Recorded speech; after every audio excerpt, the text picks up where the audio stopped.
Həm də adətən təhsil alarkən hər kəsi düşündürən daha çox tələbələrdən söhbət gedir. Yenə də bu məsələ də çox vacib olduğundan sizin fikirlərinizi elə bu yöndə də eşitmək istəyəcəyik.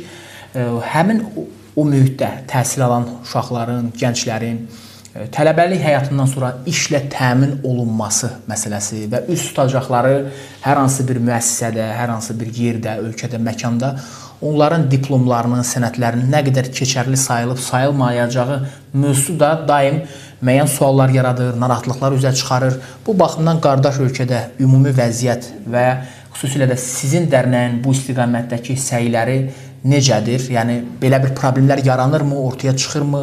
Varsa da bunun qarşısının alınması üçün ümumiyyətlə nə kimi işlər həyata keçirilir?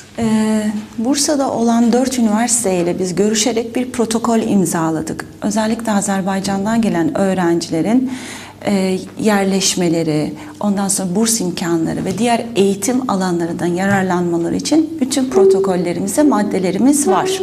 Aynı zamanda Bursa bir sanayi şehri. Çok farklı alanlarda sanayi alanları var. O sanayi iş adamlarıyla da görüşerek üniversite okuyan öğrencilerin doğru bir şekilde deneyim paylaşımı ya da daha iyi bir yerde staj yapmasını sağlayarak ülkelerine döndükleri zaman daha bilgili, daha donanımlı, daha kolay iş bulmasını da sağlayacak avantajlara da destek olmayı düşünüyoruz.